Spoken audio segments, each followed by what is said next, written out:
بسم اللہ الرحمن الرحیم الحمدللہ وکفی وسلام علی عبادہ الذین اصطفی محمد واہل بیتہ طیبین۔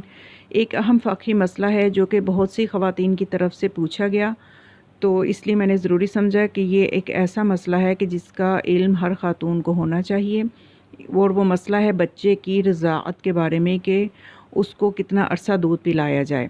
تو اس سلسلے میں شریعت کیا کہتی ہے کہ بچے کو ماں کا دودھ کتنے عرصے تک پلانا چاہیے۔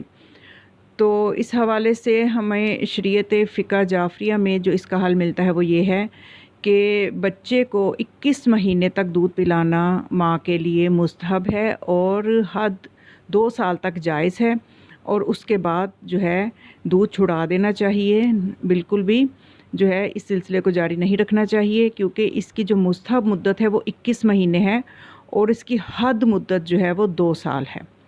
تو استحباب پہ عمل کرنا چاہیے بلکہ زیادہ بہتر ہے، اور 21 مہینے جو ہیں وہ قمری اعتبار سے شمار کیے جائیں گے کہ بچے کی جو تاریخ ولادت قمری حساب سے، ہجری حساب سے، اسلامی کیلنڈر کے حساب سے جو تاریخ ہے اس سے گن کے 21 مہینے تک جو ہے وہ پلانا مستحب ہے۔ تو اس سلسلے میں یہ بھی پوچھا جاتا ہے کہ لڑکی کی کیا مدت ہے، اور اگر بچہ ہے تو اس کی کیا مدت ہے، اور بچی کی کیا مدت ہے۔ تو اس میں شریعت میں کوئی فرق نہیں ہے، چاہے بچی ہو یا بچہ ہو، دونوں کے لیے مدت رضاعت جو ہے وہ ایک ہی ہے، اور وہ 21 مہینے مستحب ہے اور 24 مہینے تک جائز ہے۔ اس کے بعد یہ چیز یعنی یہ سلسلہ جاری رکھنا مناسب نہیں ہے۔ تو یہ وہ مسئلہ ہے جس سے میں آگاہ کرنا چاہتی تھی۔ والسلام علیکم ورحمۃ اللہ وبرکاتہ۔